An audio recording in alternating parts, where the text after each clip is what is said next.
All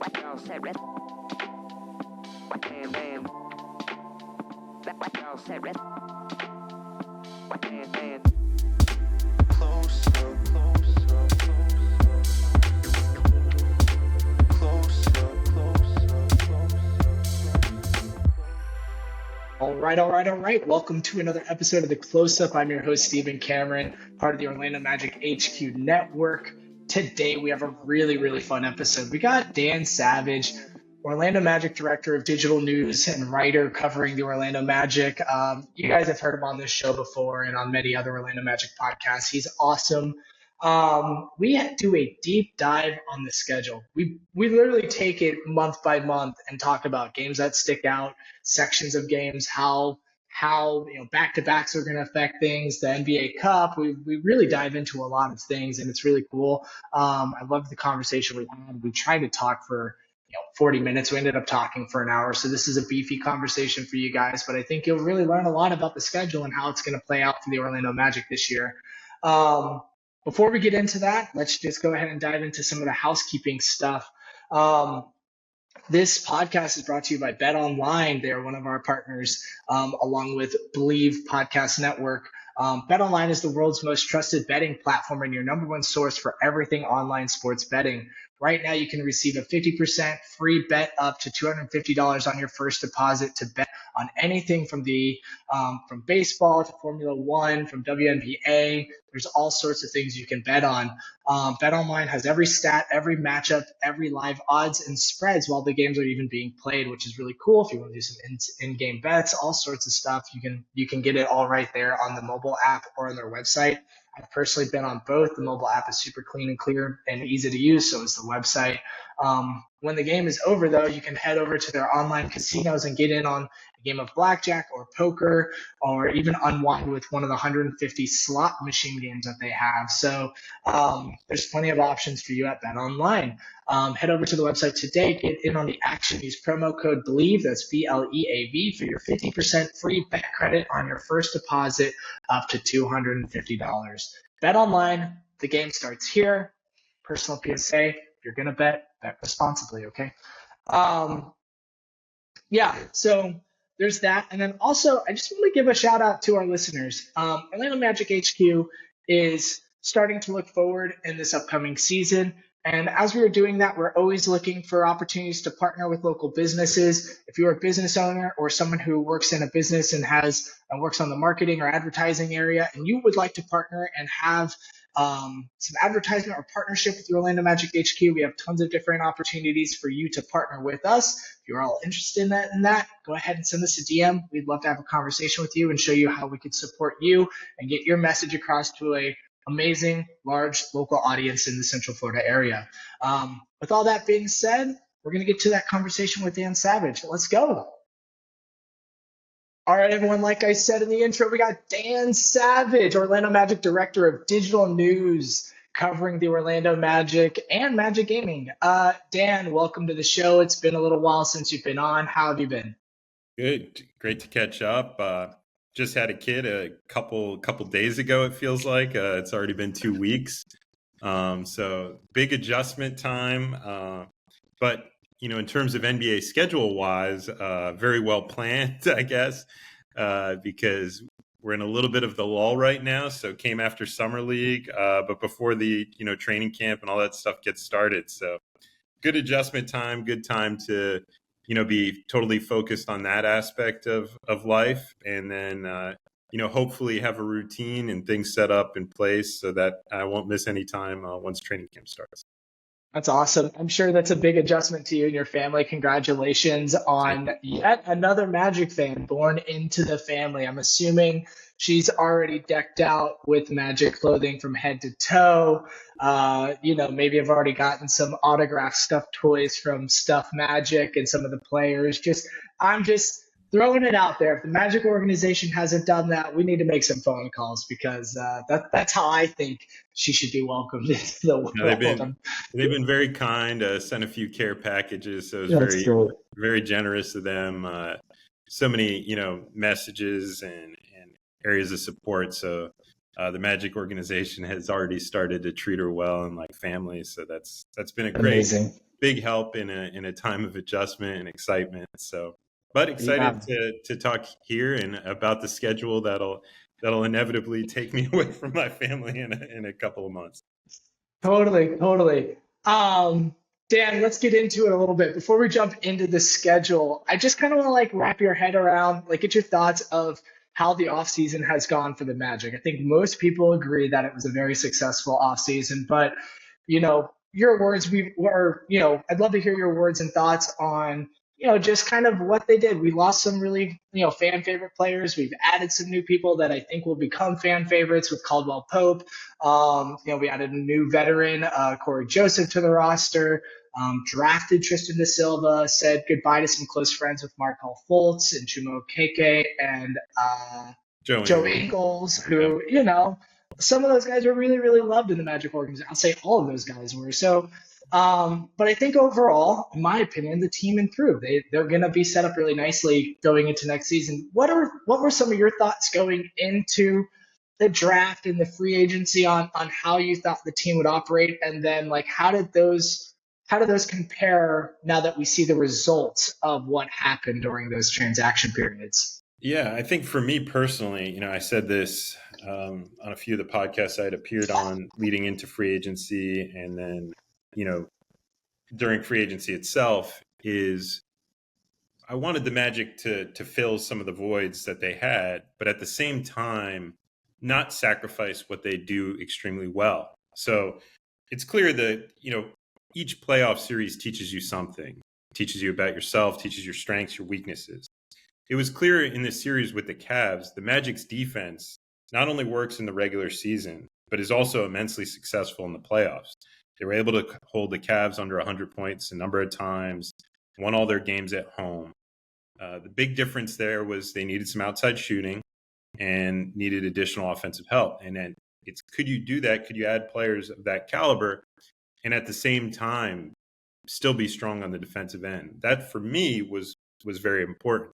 And it was clear it was important to Jeff Weltman too, because in the main player they added in free agency, one of their top targets, Contavious Caldwell Pope, you're getting a guy that not only defends at a high level, shoots the three extremely well, but is also of championship caliber, and at the same time doesn't miss many games. I mean, he's been consistently up there, tops minutes played. He was top 3 for the Lakers when they won the championship. He was number 1 with the Nuggets in total minutes played when they won the championship.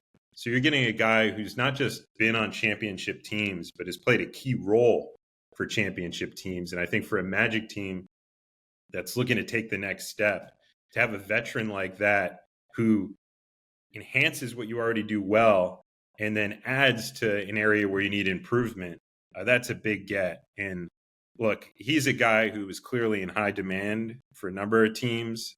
The Nuggets probably would have loved to have him back, but Jeff Weltman and his staff were very aggressive, able to add him. And, I think he's very excited to be here. So that's a big addition for this team. Then you look at, the rookie they add in the draft, Tristan de Silva. When you're talking about a guy who, probably is going to have to fight his way into the lineup and then could maybe be a second unit contributor, perhaps even early in the season, he fits in so well. He's just one of those connective pieces that when he's out there isn't going to take away from anybody. He's just going to enhance what other players do well. And I think we saw that very quickly in Summer League. Is very cerebral player, just makes the right play, doesn't force anything. And when he has open shots, he knocks them down. So I think both those guys are going to enhance areas the Magic do well. KCP, obviously, with his defense, and De Silva with his playmaking. And at the same time, also fill the void of three-point shooting. So that's 2 big pieces without even talking about the aspect of internal development, which, as we've seen with this Magic team, can play a big role. And so I'm very excited about what the team was able to do this offseason. And also mentioning, the retaining of a number of key players like Gary Harris, Mo Wagner. Look, Gary, I started for this Magic team at times, and to bring him back at that number and, to still have a role on this team, I think is immensely valuable. He does 2 things the Magic need well: defend. We saw him do it in a playoff series. And I imagine, he had his ups and downs shooting the ball in that series, but that's not consistent with what his career has been. And I expect, if the Magic are in the playoffs next season and Gary is part of that, rotation, those numbers will be improved even more. Yeah, I mean, I can't disagree with hardly anything you said. They didn't disrupt the team too much with the moves that they made. It's a lot of very familiar faces that know the system and know how we're going to work. A player, with Caldwell Pope, who two-time NBA championship, just like hardly have ever had any like off-court locker room drama around him. Just like a really class stand-up guy, who no one can ever complain that he's not playing hard on either end of the floor, which is just really awesome. And then I'm just like looking forward to just like watching him and Suggs just unleash on defense versus other, teams' offensive sets and stuff like that. That is just going to be so fun. And then, hey, the person playing right next to him was a 6'10" wing who is very capable defender in Franz Wagner. So it's just going to be fun to just see that defense just lay out there and just terrorize opponent teams. And yeah, they improved the shooting a lot. They bring in Caldwell Pope, who's a very good shooter, about 4 or 5 attempts per game from three.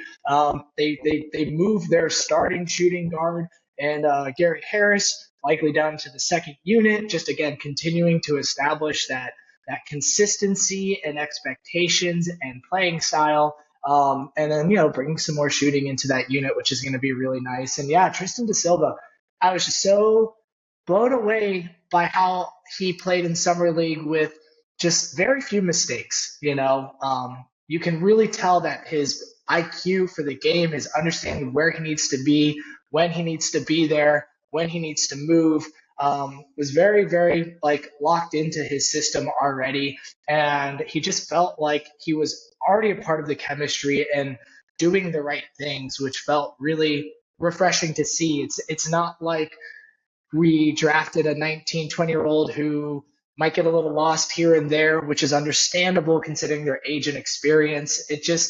I think we're really going to appreciate the experience he's already had and developed through playing 4 years of college, coming in as an older rookie at 23 years old. I think that's just really going to be felt immediately.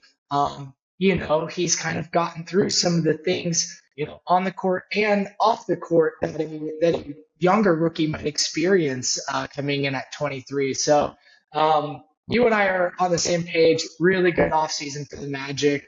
And, what is also cool, I'll end it with this, is all the contracts they gave out, very friendly, nothing really long term that's going to potentially stop them from making a move if and when they would like to make a move in the upcoming years. So I loved how they kept their flexibility while improving the roster going into it. Dan, let's transition to the main topic of today's show, which is the NBA schedule. That was released just last week. Leading up to that, they announced the in-season tournament and how that was looking, the groups that people were playing, and the schedules that were being played there. And then last week, I think it was last week or the week before, they announced the national TV schedule following with the full release of the schedule. Before we dive into the deep parts of the schedule, is there anything just from a holistic, high-up point of view that kind of stood out to you, as this news was starting to flow out? Yeah, I mean, I looked at that early part of the schedule and I'm like, woof, that is a challenge early on. Yeah. Second half is a little bit more forgiving. But early on, when, teams tend to be at their healthiest for the most part, the Magic are certainly going to be tested. And when you look at the way the offseason played out for the Magic, as we discussed, having that continuity could be a big advantage. They're not going to have to, if you're not a team with a new head coach that's still figuring out a new system, you're not a team that drastically overhauled its roster and all these guys are trying to figure out how to play with each other. The Magic, can come into training camp and they can, pick up where they left off. Terminology is going to be very similar. And, they can really hit the ground running because even a piece like KCP, I mean, this guy's been around. He knows how to play ball. He's going to pick things up quickly. So they can really hit the ground running. And so it'll be curious to me how that element of it plays out to the Magic's advantage early on, even while being tested. Yeah, I mean the first good chunk of this season is the first 25 games is just going to be a really big challenge. I mean, for example, their second and third game is a back to back. Their home opener. Oh, sorry. Did I get that right? Yeah, they're the Brooklyn versus. Yeah, our home opener is versus Brooklyn, and then they get back on the road versus Memphis, and that's a back to back. Within the first three games, they have the first back to back. They play 16 of their first 25 games on the road, and it's not an easy run. They have Dallas, they have Oklahoma, they have Cleveland, they have New Orleans, they have Indiana, Philadelphia. It's just, both LA teams and Phoenix all within November. It's going to be really tough. There are some teams in there, of course, with every month where they should be able to have some comfortable wins against, the Washingtons and the Charlottes and things like that. But I wouldn't even say any no team is easy, right? Just teams that are not expected to make the playoffs. And so it's going to be a challenge. Last year they started off on a really big road trip as well. And they pretty much get into a 5-game road trip after the fourth game.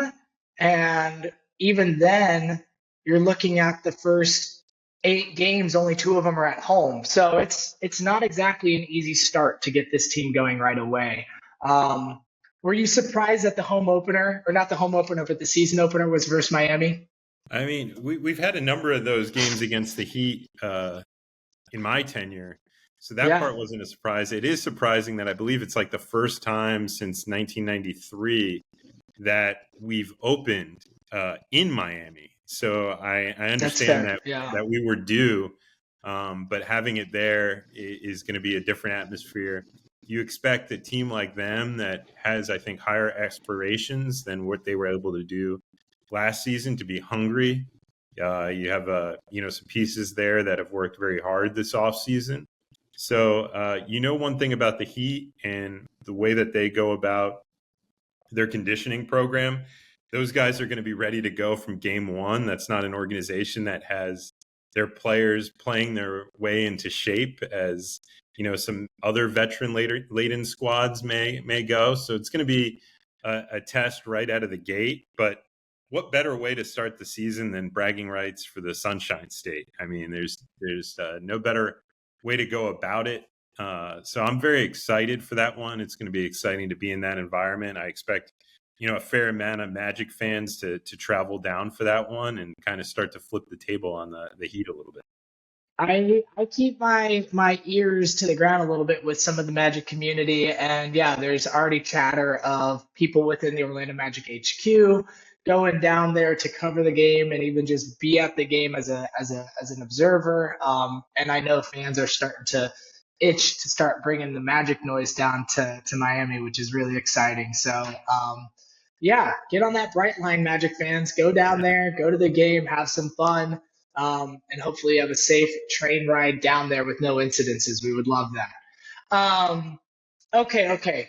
Dialing it back before we get too deep into the schedule. Again, no, it's unfortunate that it's a really hard, start to the season, but I also think that'll be good for the Magic to kind of get their bearings and be able to like kind of set the foundation going into the rest of the season. Um, I want to talk about the NBA Cup for a second. The Magic got grouped in with Group A, which is New York, Philly, Nets, and Hornets. How do you feel about that grouping for the Magic? Yeah, it's a group with I feel like some heavy hitters when you consider a group that has the Magic, Sixers, and Knicks in there. With the way that the Sixers attacked their offseason, with the way the Knicks attacked their offseason, and the key additions the Magic made, I think that's a bit of an overpowered group in comparison. Now, I know a lot of the stuff looks at what they did last season, but when you consider all the additions they made, you could be talking about 3 teams who will contend for top 4 spots in the East, and all could potentially host playoff series if they stay healthy. So that's a powerful group, and if the Magic are able to come out of that, they're going to be well tested. So for me, I love that challenge because look, the playoffs there is very often not an easy road to Right. get to an NBA championship. So what better way than early on to see how you stack up, see how those teams play you in the NBA Cup setting, which we have seen has translated. It is more competitive. Those games are different. The atmospheres are different. And I think the Magic's experience in that helped them for their first postseason run. And so, you're going to see some of those teams, like I believe they spend so much time in the Northeast during that one stretch in December. You're going to be seeing a few of those teams like Philly back to back in one of those home and home series are going to be the quick adjustments. And assuming Philly's healthy and, you're going against Maxey, Paul George, Embiid, a team like that making adjustments while at home, that's going to be a tough test. And if the Magic are up for it, can at least split some of those games, take those games, that'll be huge. I think a big confidence builder come the later part of the schedule and heading into May. Yeah, for sure. And it's cool, like just kind of circling back to the cup for a second there. And then, yeah, I definitely want to dive more into the individual months and how they're breaking out. But it's cool because we see our first national TV game versus New York in Madison Square Garden. So it's going to be a really big moment for the Magic, who last year had a pretty good, they didn't make the semis or, get the invite to go to Las Vegas because of some point differential confusion there, and just maybe not confusion, but just some of that stuff, which is annoying. Do you know if that got addressed? Did they make any adjustments to the rules with that? Are they keeping it the same, and teams are just knowing what to expect a little bit more this year? I haven't looked at it as closely to know the fine Sure, minutia of that. That was kind of that's all good. that I part. don't think That I part is don't while I was, Sure, when and all that's these okay. rules I dropped don't out. think they changed anything. I don't I either, actually don't think they did. but because I assume that tie differentials will have to be. I mean, even last year when I was paying Yeah. closer attention as it was all going through, I was pulling all the scenarios for our, people on my staff for if this happened, this happened, this happened, and it is some crazy wild scenarios. So I'll have to do that again. That'll be one of the big tests because you can get pretty crazy there with all the tiebreakers. But the key emphasis is you cannot give any points away in the No, end of those games. never. And that is a good test. Even if you have to go to your reserves, what a good challenge for those pieces that, every play you play matters. Anthony Black got some of that experience in learning the keys of those possessions in there. And I think it's big for those guys. So whether it's starters playing the whole game or, reserve pieces coming at the end, I think those stakes, matter so much and is so helpful, especially as you're trying to accelerate a young team. Yeah, it's going to be interesting. Like, I wonder how league wide we will see things a little bit differently with this year's cup versus last year's cup, which is how teams approach it.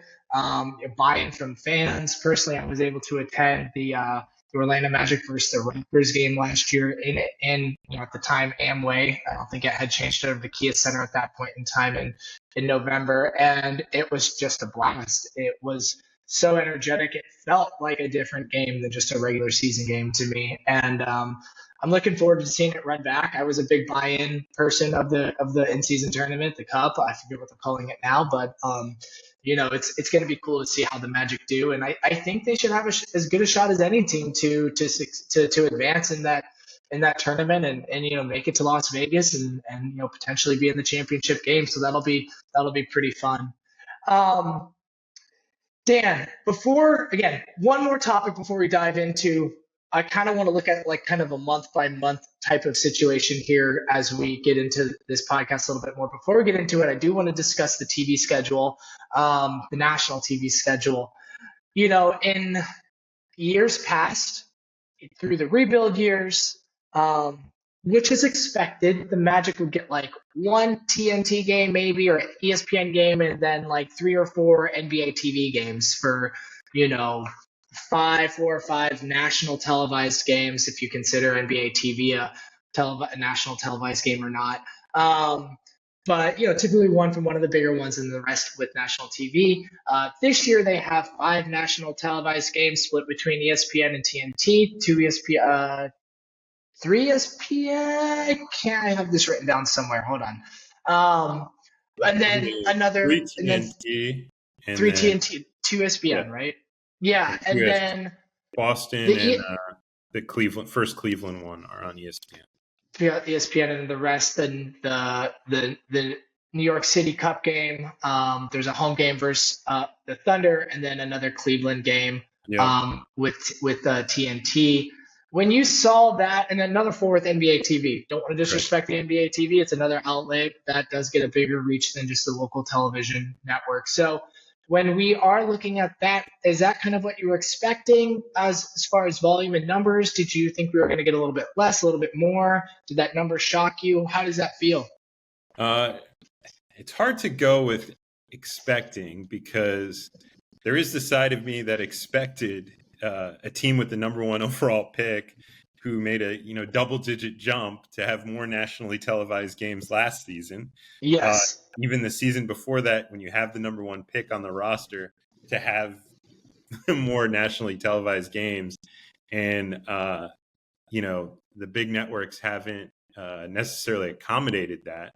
But I think what this shows is that the national TV people recognized from the Magic's playoff series against the Cavs that this team has some legit dudes and is ascending and is going to be in the conversation come May this season.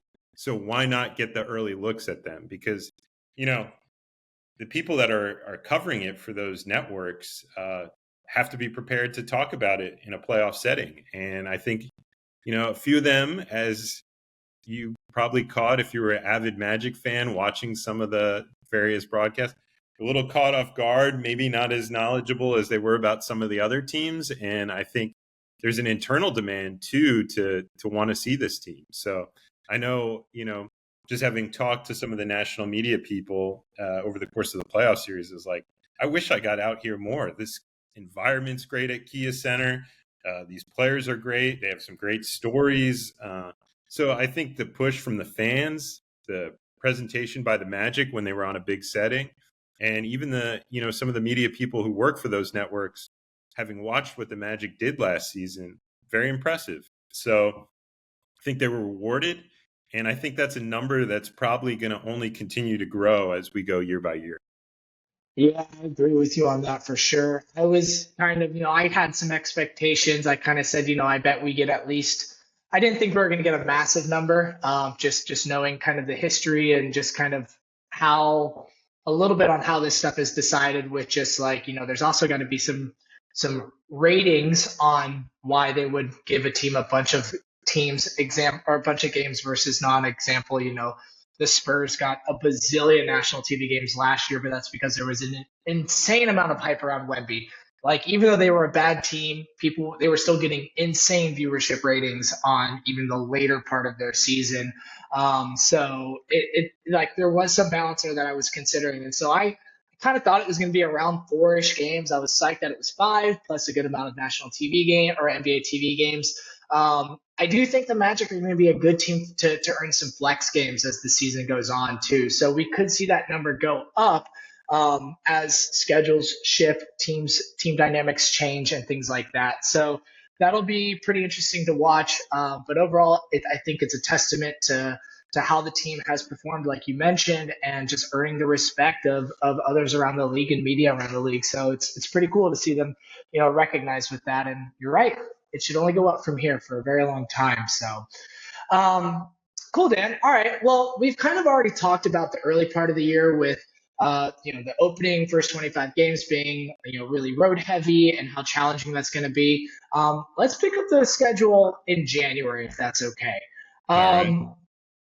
January, going into January, they have a pretty friendly, the December, we'll touch base on that for a second. It's split kind of right down the middle.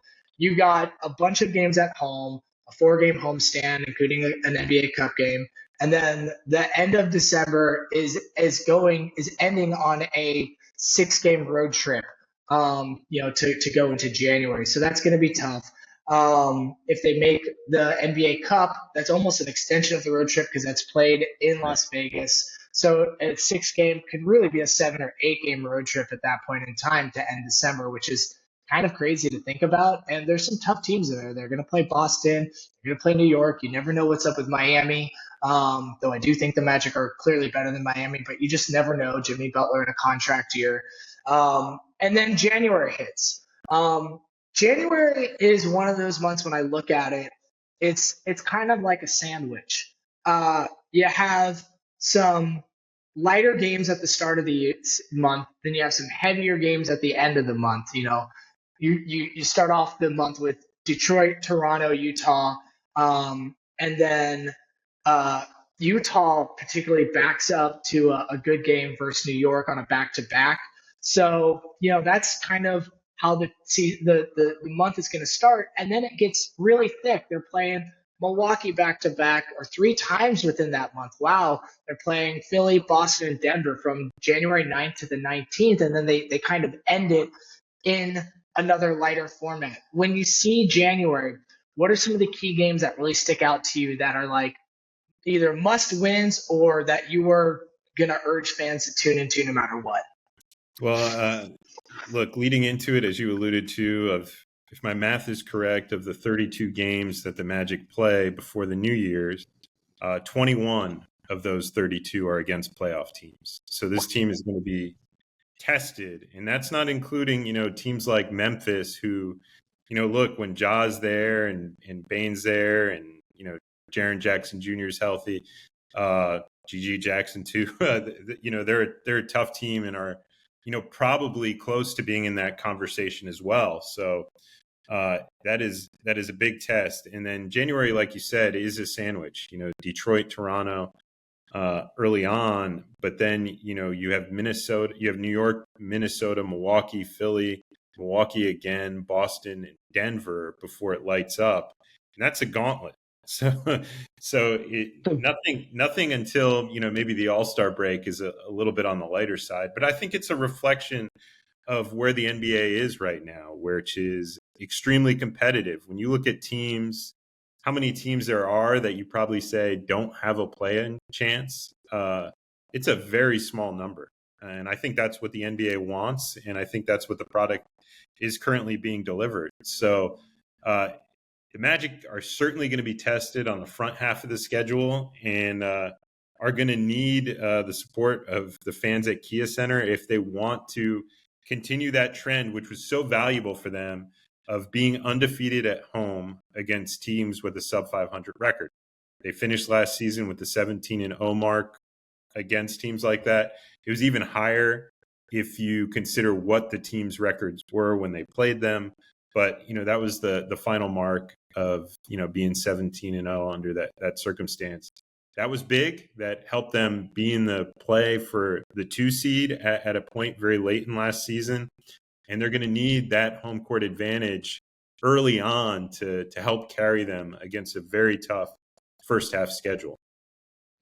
Part of getting that advantage and that being in the running of potentially getting home court advantage is doing something that they established that they can do last year, and that is protecting home court and also beating teams below 500, right? And they proved that. They did a very good job. I don't remember the number right off the top of my head, but they established themselves that they very rarely lost to underperforming teams, and then they would get some wins here and there against the higher performing playoff teams. They got to win versus Denver, they got to win versus Minnesota, they beat Boston, but they also struggled with other teams. I think they lost 3 out of the 4 games versus the Cavs last year going into the in the regular season.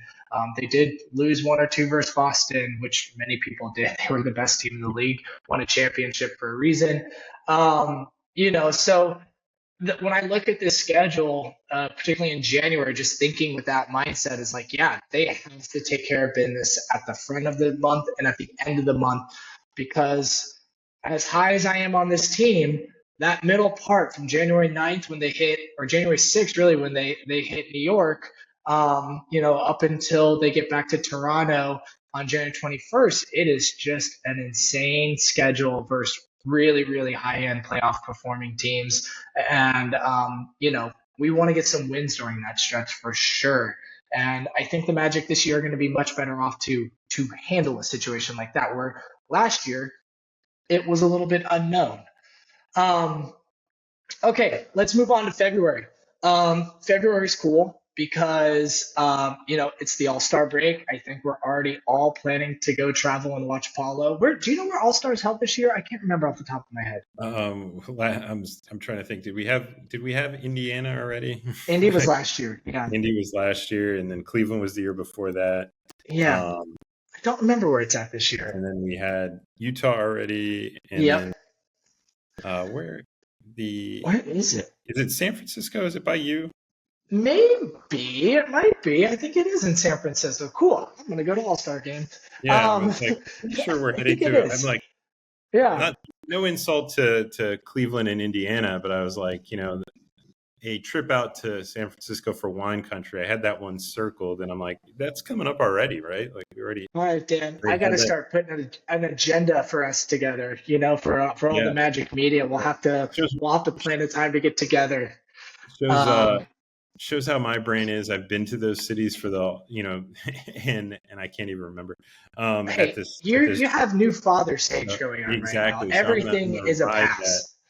Uh, so yeah, so I believe it's out in San Francisco for the Bay Area for 2025. So And we're gonna get together for that. That'll be fun. yeah, yeah, that'll be Um, I think it's your turn too. I think it's your turn to come. I think Josh went last year, and yep, if I remember, you guys alternate every other year. This is correct. exciting. Yeah, Very so cool. we he actually has taken the last two because my wife was pregnant the last time, as we alluded to. So I was trying to get a little extra time to do all the appointments, all that fun stuff. So I am overdue actually for this next one, but it it'll be a little tough for him to give up the Bay Area trip, which is always so much fun. But maybe we'll trade it off to make sure one of us goes out there on the West Coast trip, and then the other one goes out there for All Star. That makes sense. You guys do a really good job of balancing going on road trips and making sure no one's getting burnout and stuff like that. At least from an outside looking in, that's what it seems like. This month is exciting because we do have in February we do have the All Star break, which we are all expecting Paulo to get his second All Star nomination this year. Hopefully Franz is in the conversation for that as well. We'll see how the season plays out. But also this month is interesting because there's some really fun games that happen this month. It's you get to see Steph Curry twice, once at the beginning of the month, once at the end of the month. Whether you're a fan of Golden State or not, that is always a fun time. Like, go see him in person. It's a blast to watch him. I love it because I will get to see the Magic, Paulo, hopefully twice in that same month, seeing or three times. They're going to be at Golden State and at Sacramento. They're starting off on a nice West Coast 4-game road trip that month, with Utah, Golden State, Sacramento, and Denver. I go to either one of the Golden State or the Sacramento game every season. Last year I went to Sacramento. Maybe this year I'll go to both. Who knows? But that's fun. And that's tough. They have the fifth and the sixth back to back from Sacramento to Denver. Going into Denver on a back to back is tough, especially on a road trip. They also have two back to backs this month. After the All Star break, they jump right into Atlanta and Memphis. What other games stick out to you this month that you are looking for, like key matchups and fun things that you are just stick out to you? Yeah, that West Coast trip sticks out to me because when I was on the trip this past season with the stop in Sacramento, I believe it started with Golden State, had Sacramento, and ended in Denver. And that, to me, that trip showed so much about the strength of this team. It really made me a believer in what they were going to do to close out the season. because I look at that game in Sacramento where so many of the guys got injured over the course of that game. Paolo even left briefly, came back. It was like a triage scene back there with guys going out. And then it goes to double overtime. They don't come out with the win. And so many guys were either hurt or sick. And you're like, look, you could call it a road trip. Like, just you're going to go into Denver, pretty short after and close out the road trip. And it's like, look, we have like nobody. We're going against the defending champs on their floor. Like, let's just get back healthy and regroup. And the Magic did not do that. Paolo put together triple double, either I think the second of his career or first. I can't remember which the order was. And just shined out. Cole Anthony had a strong game. They had so few guys that Anthony Black, who was sick, tried to give it a go and played like 4 minutes, and then it was just too much. He couldn't do it. And so they were just so shorthanded. And to then beat the defending champs on their home floor with those circumstances, to me showed, okay, this team has the mental makeup of what it takes to go far and to potentially, host a playoff series. And it was in that moment I thought back to when at the end of the season and they were looking to lock up that playoff berth and they had struggled with a few losses. I hearkened back to that mentally, thinking about how when their nose was to the grindstone, they were able to get the job done. And that's what made me so confident in them closing out the season against Milwaukee with the ability to lock up a playoff seed. And they did just that. So when I look at that schedule, it's eerie to me how many of those same locations are on there. Those West Coast trips often, especially in the middle part of the season, leading into an All-Star break, nobody's fully healthy. Everybody's dealing with things. There's bound to be some adversity. And how does the team hold up through that stretch? That to me, especially with the All-Star game lurking on the other side with so many of those guys, potentially heading back there in short order, is going to be interesting to me. So I have high expectations for the Magic and for their ability going on a difficult trip like that. And if they can perform similarly with the same type of grit, I think it'll say a lot about them and where they could go this season. I was at that Sacramento game. I remember getting in my car 2 hours before tip off because it's about an hour and a half drive, hour and 45 minutes, depending on how traffic's going.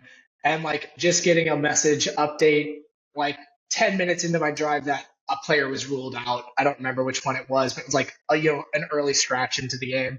And just like, oh man.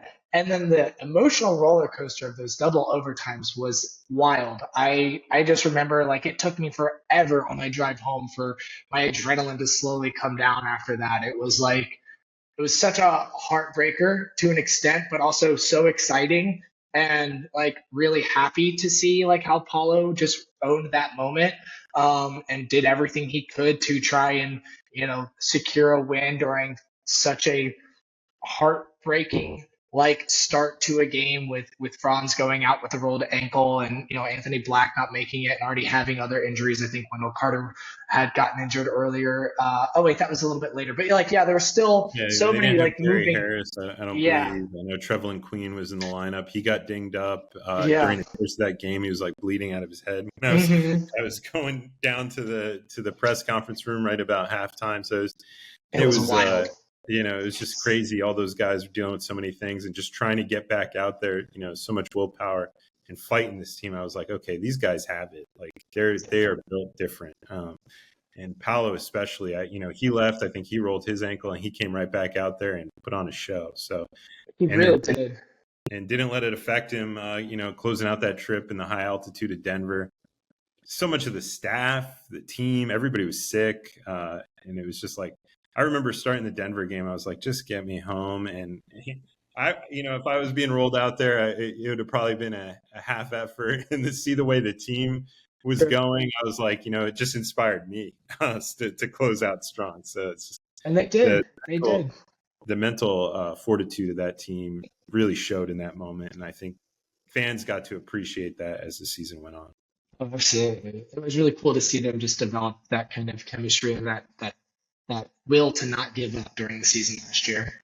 Yeah, and KCP is one of those guys. So it's just like they just added to it, which again, and I think Tristan da Silva is going to prove to be one of those guys. So it's just like adding guys with more of that character makeup in the offseason that, look, we know the course of the NBA season. We've seen what it does to teams.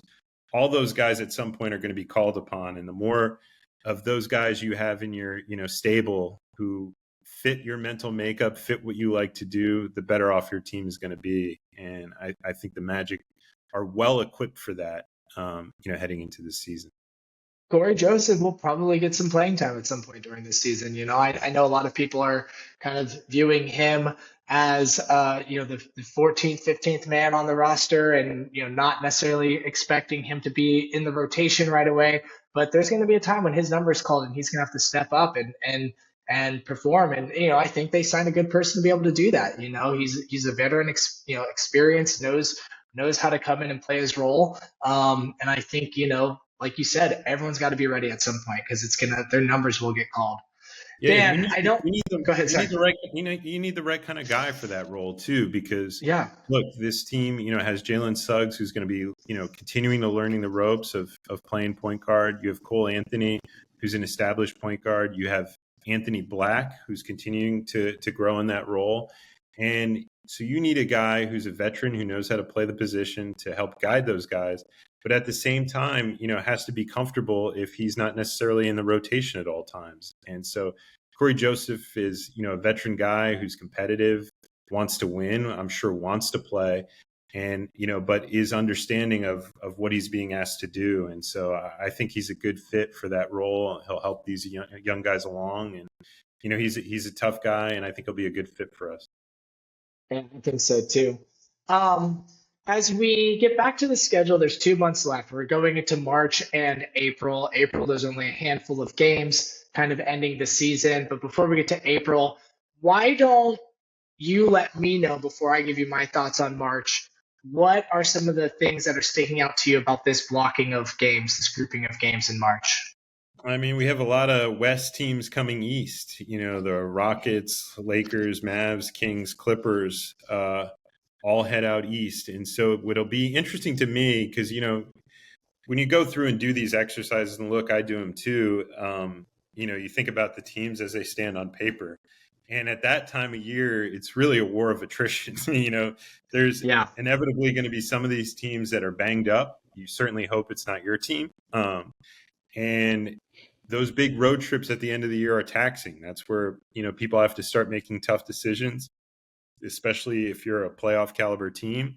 Do we fight for seeding, or do we try to stay healthy and have our guys ready for the postseason? And there are teams with very different philosophies among those lists. You have a young team like Houston, who's, probably going to be pushing for every victory at the end of the season as they try to, make the playoffs and prove they belong. You have other teams like the Clippers who've, tried to load manage and play very carefully, later in the season to be healthy for the playoffs and make a run there. So it's a different collection of teams. But at the same time, I think that's a good test to go against some of the best in the West to close out the season and, really, really battle some of the tough teams on your home floor. And I think it's a big advantage that they have that stretch there of, I think it's like 4 of their last 5 games of the month are on the Kia Center floor. So that'll be a nice stretch, especially as you go into April to really be at home for a lot of those games. Oh, yeah, for sure. I think something that sticks out to me, Dan, about this is it might look, if you look at March individually, it might look like it's starting a little bit soft with, a little mini baseball series in Toronto. But what that actually is the end of a 6-game road trip from the previous month. Oh, sorry. I'm reading that incorrectly. That is the end of a homestand. So they get to start off. I misread that, fans. Erase kind of what I just said. It is a 6-game stand at home, not a 6-game road trip that they are finishing. So that's pretty nice. They actually have, I believe, 8 home games total that month, which is pretty cool. I think a couple matchups that really stick out to me is the Sacramento King game. it's always a battle with that game, and that is at home at Kia Center. I believe the Kings won that game last year. We lost both games to the Kings last year, and we wanna see the Magic get that W, and that is going to be a game I look forward to watching, particularly. Another fun game that's going to be coming to Kia Center, I think, is that March 27th game versus Dallas, when you get to see Western Conference champions, Klay Thompson's new home, seeing Luka Doncic come to the Kia Center, which will be cool. And then also, the game on March 24th, the Lakers. A lot of people don't like the Lakers, but also there's only a handful of times the Magic fans in Orlando are going to be able to see one of the greatest players to ever walk the planet, LeBron James, play in Kia Center. So got to take up that opportunity. But when I also look at this, I see some very gettable games. Obviously, I see the Toronto games. You got to do well. You got to protect home court. I see that game versus Chicago. That team is clearly going in a different direction. Who knows who will even be on that team at this point? There's quite a few people on that roster that are in trade rumors and that we know they're actively trying to move, like Zach LaVine. But then I also, like you mentioned, there's a lot of West Coast teams coming. Minnesota, that was a really exciting game. I think both times we matched up with them was a really fun matchup. I specifically remember our road trip game versus them because that was a very, very good game. That was one of the games where we saw, at one point people were calling it our death lineup with Jonathan Isaac starting at the 5. Or no, they were closing games with Jonathan Isaac at the 5, which is really cool. But there's some other easier wins in there with easy softer games, I'll say, with Washington and Charlotte, where they just gotta take advantage of those games. How do you feel about the Clippers? That's one of those teams I have a hard time gauging value on because they lost Paul George, but I just don't really know what to expect of that team. Do you have any thoughts on them? Just give me your 30-second thoughts on that. No, there's a few teams that I always look at the different moves over the course of the offseason, and some teams are easier to figure out. They got better where they're going. The Clippers one is interesting to me because I just always assumed that Paul George was going to end up back there. I thought that he was going to use other offers as leverage to stay home. I mean, he's at a different stage in his career. They've already committed money to Kawhi Leonard for, a 3-year window. And I thought inevitably they'd find a way to get things done with Paul George. But we're seeing with the second apron, teams are going to have to make tougher decisions. And while, previously that may have been a slam dunk decision, I'm sure that was very hard for their front office. So I'll be curious now how they start to audible, because look, if Kawhi is there and he's healthy, they have a window. He is that kind of player. But with the assets they've already sent out, in part for a player that's not there, things are a bit more challenging for them. So how they approach this season and the seasons to come is going to be really interesting for me. They're a hard team to gauge. I even think Charlotte's a hard team to gauge because they are. When LaMelo Ball is healthy, they're a much different team. And we saw them start to shine before, coincidentally, he got hurt on the Kia Center floor. And they were really starting to make steps. Bridges has started to come back, and they had, started to find a groove a bit. And then, boom, the injury bug bit them again. And unfortunately, Steve Clifford takes a different role with the team, and their whole future is different now. So looking at their coaching staff and how they overturn their front office, it's going to be interesting to see the lens at which they operate from. But, if at full strength, I don't think they're quite the pushover, some national people, have them as. I think they're a tough out, but it'll be curious to see how that team operates with a new staff. Because look, one thing about Steve Clifford is he maximizes his teams. I don't know, you could talk about, different development, how much opportunity he gives to young guys. Look, but that guy maximizes the talent that he has and gets the most out of them. So it's going to be a big challenge, for another coach to come in and fill those shoes, even with him in the front office. So I'll be curious to see how all that plays out because there is some talent there. Yeah, for sure. Brandon Miller's an exciting young guy going into his second season. I expect a good leap from him. Yeah, he had some You good know, numbers to, at stretches of the season. So yeah, for he's an sure. interesting player. So those are two teams that I'm going to be watching early on and really trying to figure out what their direction is going to be. Same thing with Golden State in your neck of the woods, is Yeah, how they totally. adjust to that, because they had flirted, we had heard them flirt with a number of different, players and pieces that could have potentially set them up a little bit better for the short term, but they have some very intriguing, young pieces in Pajemski and Kuminga, that they can really develop and help see how they fit now that there's some additional opportunity open to them. Yeah. There's a few. I'll add Atlanta to that list too, right? Yeah. They have Trae Young, who's an electric player. Dangerous versus anyone. But they lost. They traded away Dejounte Murray, and so it's just like just add them to that list of teams to watch. Yeah. So And that team with the Pelicans is another one, yeah. because a little challenged at center right now, but Mhm. we saw in a sample size last season, I believe it was around 300 minutes that Zion played at center. They were very effective. Now, can he hold up there? Is that something they want to roll out all the time?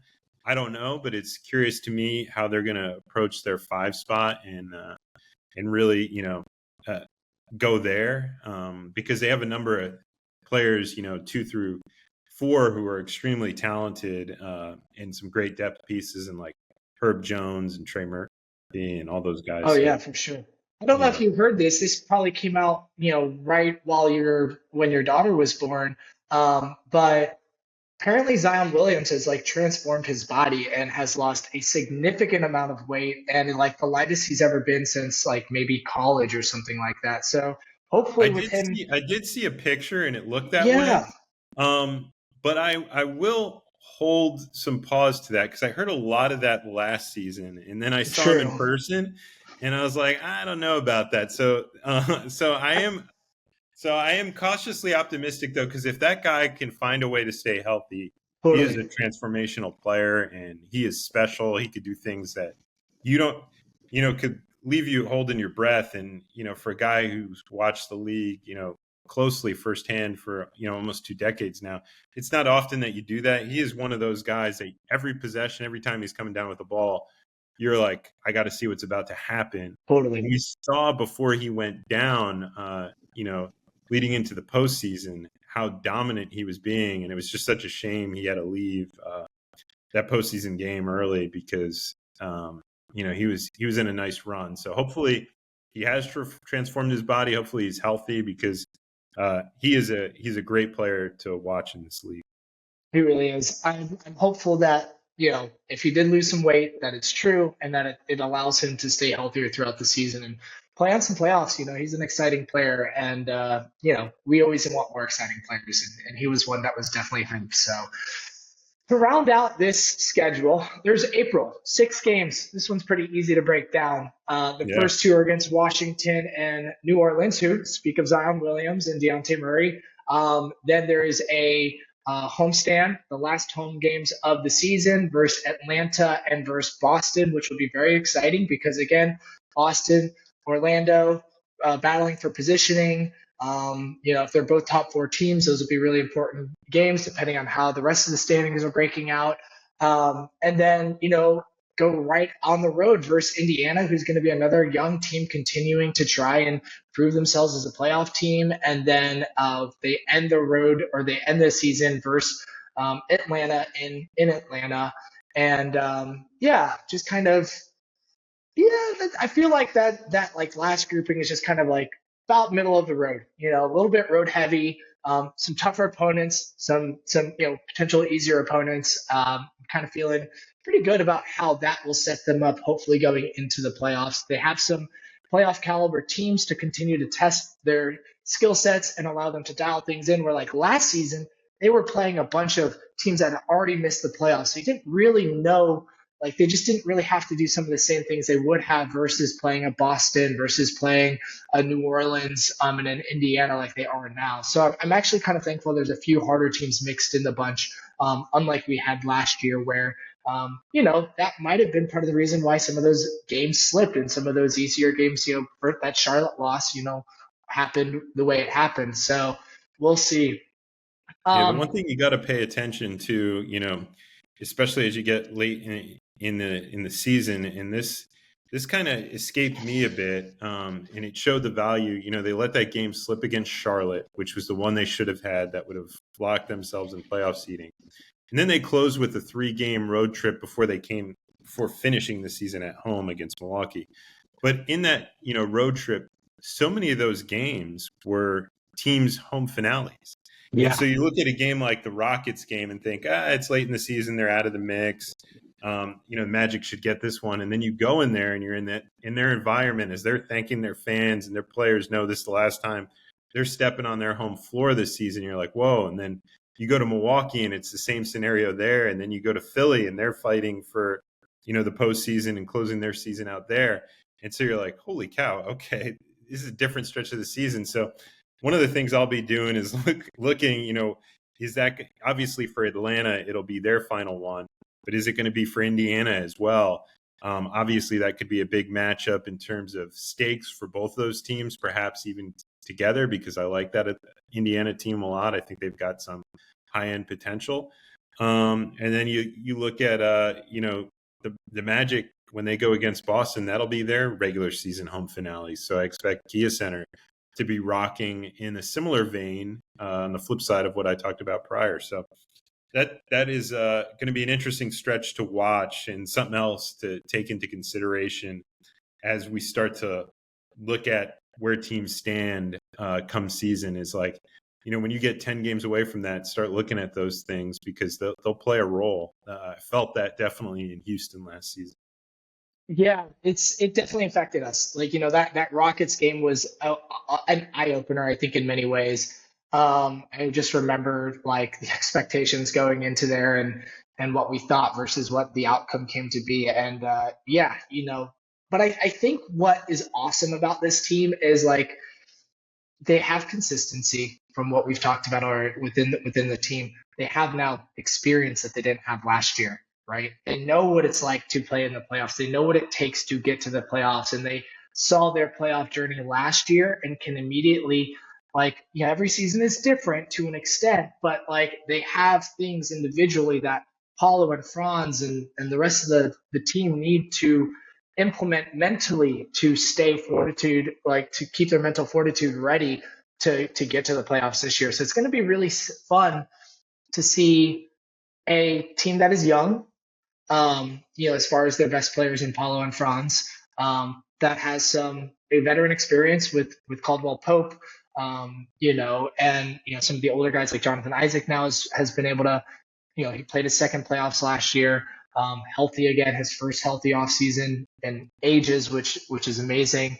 And it's going to be a really cool season. I think it's going to be another one of those where we see some very special things happen with this young team continuing to take that next step in their path to, being a consistent playoff team. And, hopefully when it comes to, April 13th, when they finish with Atlanta, we know what the postseason is going to start to look like. And the Magic are a top 4 team. Hopefully going into the playoffs, which would be pretty amazing for Kia Center to have home court advantage in that first round if that happens.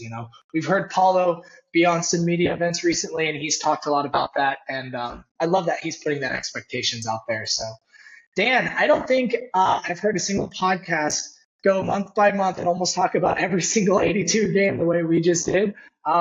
This was really cool. We planned to talk for like 30, 45 minutes. We just hit the 1 hour mark. Thank you for your time. You should be napping. You are a new father right now. I hope right after this you go get some rest and can enjoy the rest of your evening. Dan, I'll give you a moment to give your last thoughts, and if you have anything coming up you want to let the fans know, go ahead and let them know. No, it's just it's an exciting time to be a Magic fan and also to cover this team because I just look at how deep they are, which in today's NBA is so hard to do. As we talked about with some of the financial restrictions, but the Magic have done a great job. I'm just excited to watch like even these training camp practices because you think of what the first unit could look like, what the second unit could look like, guys on the back end that'll be battling for playing time because not all those pieces are set in stone. So that's going to be really exciting to watch and a lot of storylines to dig into at the starting training camp. And it's going to make those preseason games fun too, because you're going to look at guys like Anthony Black and Jet Howard, who've put in so much work this offseason and done it right here at the Advent Health Training Center in Orlando, working with Magic coaches. We saw the difference of the way those guys looked in Summer League in Las Vegas. We saw what Tristan Silva could do. We've seen, what various guys on the Magic's roster could do. We saw, a guy like Mo Wagner step up so many times in the postseason. We saw when called upon what Goga could do. So you got a lot of guys who are all worthy of playing, more minutes than necessarily will be given to them.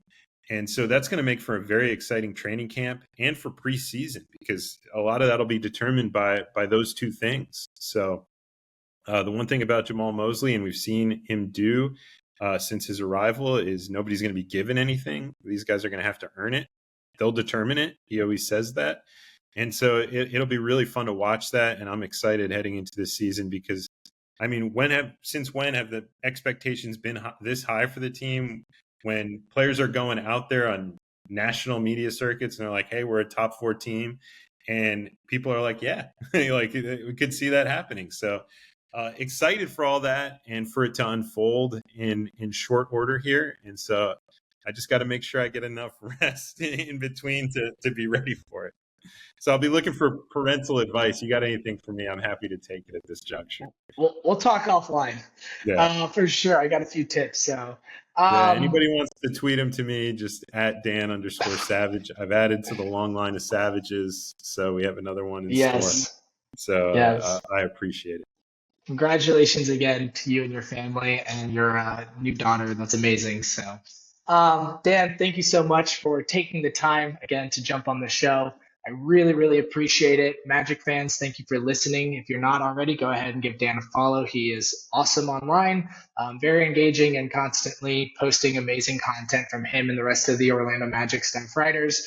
That'll wrap up this episode of The Close Up, a part of the Orlando Magic HQ Network. Really appreciate you guys for tuning in. And the new season's going to be right around the corner. Training camp's just like about 2 months away, a little less than that. So thank you. Enjoy the rest of your summer. We'll talk soon, and I'll see you in a couple of weeks. Peace.